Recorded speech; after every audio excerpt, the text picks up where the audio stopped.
बयाना sub division में कृषि के लिए 3 फेज बिजली सप्लाई रात के ब्लॉक में मिलने से किसानों को परेशानियों का सामना करना पड़ रहा है। किसानों को कड़ाके की ठंड में रात भर खेतों में खड़ा रहकर फसलों की सिंचाई करनी पड़ रही है।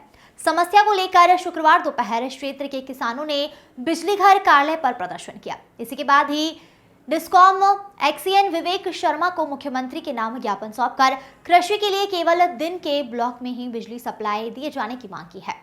गुर्जर आरक्षक संघर्ष समिति के प्रदेश उपाध्यक्ष पूरा भगत के नेतृत्व में बिजली घर पहुंचे किसानों ने बताया कि अभी भी बयाना विधानसभा क्षेत्र के कई गांवों में कृषि के लिए रात के ब्लॉक में बिजली दी जा रही है। यह बिजली सरकार की ओर से निर्धारित 6 घंटे के बजाय मात्र 3 घंटे ही टुकड़ों में दी जा रही है। बार बार ट्रिपिंग होने से टुकड़ों में बिजली मिलती है, वहीं वोल्टेज भी काफी कम आते हैं, जिसकी वजह से किसानों की 3 फेज मोटरें खराब हो रही है। इससे किसानों को आर्थिक नुकसान भी हो रहा है। किसानों ने जल्द ही कृषि के लिए दिन के ब्लॉक में बिजली नहीं देने पर सड़क पर आकर आंदोलन करने की चेतावनी भी दी है।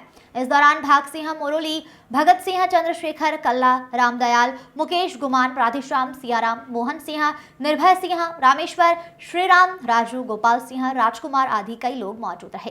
इस संबंध में डिस्कॉम एक्सीएन विवेक शर्मा का कहना है कि फसल का रबी सीजन चलने के कारण बिजली तंत्र पर मैक्सिमम लोड की स्थिति है। बिजली तंत्र को लगातार मजबूत करने के प्रयास किए जा रहे हैं। वोल्टेज कम आने से मोटर जलने की समस्या हो रही है। वोल्टेज की स्थिति में देखने के लिए फील्ड के कर्मचारी भी तैनात किए गए हैं। क्षेत्र में नए 132 केवी जीएसएस के निर्माण कार्य चल रहे हैं। उनके बनने के बाद कृषि के लिए केवल दिन के ब्लॉक में ही सप्लाई देना संभव हो सकेगा। अभी भी 60% इलाके में दिन के ब्लॉक में कृषि बिजली दी जा रही है।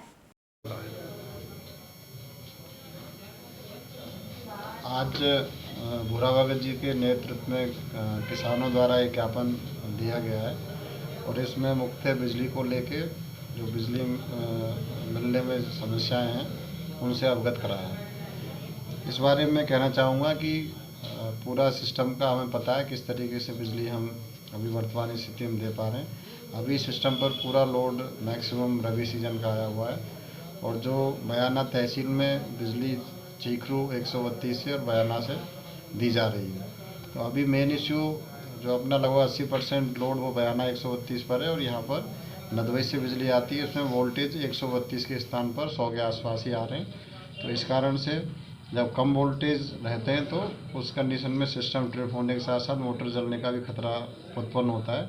तो इनसे बचने के लिए हम स्थानीय स्तर पर भी कर्मचारियों को डेप्यूट किया हुआ है कि वो जैसे वोल्टेज कम होते हैं तो लोड मैनेजमेंट करके अपन ये स्थिति आए कि लोगों की मोटरें ना जलें और उनकी सिंचाई हो सके। तो अपनी तरफ से तो पूरा प्रयास हम कर रहे हैं और जहाँ तक बात दिन की बिजली की है तो यहाँ आधे लगभग 60% जगह अभी दिन में बिजली बयाना क्षेत्र में हम दे रहे हैं और बाकी स्थानों पर भी 2 ब्लॉक दिन में दे रहे हैं और 1 ब्लॉक रात का है। तो अभी स्थितियां जो भी हैं वर्तमान में ये केवल बयाना की ही समस्या नहीं है। वोल्टेज हमें ट्रांसमिशन लाइन से कम प्राप्त हो रहे हैं तो इस कारण से भी हमें समस्या है। बाकी काम हमने जो दिन की बिजली के लिए लगभग डिस्कॉम की साइड से पूरे कर लिए हैं। अभी 132 केवी जीएसएस रुदावल में सैंक्शन है और बरखेड़ा में, तो इनका काम अभी स्टार्ट ही हुआ है। ये बनने के बाद में हम दिन की बिजली देने में सक्षम हो पाएंगे। धन्यवाद। नमस्कार आप सभी को। दोस्तों, आज किसानों की समस्या को लेकर के एक्शन साहब को हमने ज्ञापन दिया है। जो बिजली की स्थिति है बहुत ही बुरी स्थिति है, बहुत दयनीय स्थिति है। किसान को फसल पकाने के लिए बिजली नहीं मिल रही है और सिंगल फेज तो बहुत ही न्यूनतम हो गई, पानी पीने के लिए नहीं मिल रहा है। ये इस क्षेत्र का दुर्भाग्य है। तो मैं आपके माध्यम से बता देना चाहता हूं कि यदि समय रहते हुए व्यवस्था नहीं सुधरी तो निश्चित ही किसान आंदोलन करेगा, सड़कों पर उतरेगा और यदि कहीं शांति व्यवस्था बिगड़ती है तो उसकी जिम्मेदारी शासन व प्रशासन की होगी। और मैं आपके माध्यम से भी बता देना चाहता हूं कि आज जो भी एक्सपीरियंस हो रहा है वो किसान पर हो रहा है। किसान गोवंश है जो किसान को परेशान कर रहा है। किसान को उसकी फसल की कीमत नहीं मिल रही है। क्या ये किसान ही अलग चीज़ है? इनके पेंशन, भत्ते, तनख्वाह सारी चीज़ बढ़ जाती है। इस किसान के बारे पर मैं निर्लज्जों से कहना चाहता हूं, जो ये विधानसभा में और जो कि लोकसभा में बैठे हैं, क्या किसान की बात करते हैं ये? इनको मर जाना चाहिए। किसान सिर्फ वोट के लिए इनको किसान को मानते हैं, वरना किसान की बात सिर्फ ना सिर्फ वोट लेने के लिए करते हैं। गंभीर नदी की मांग उठाते, पीआरसीबी की मांग उठाते उठाते किसानों की क्या दशा हुई।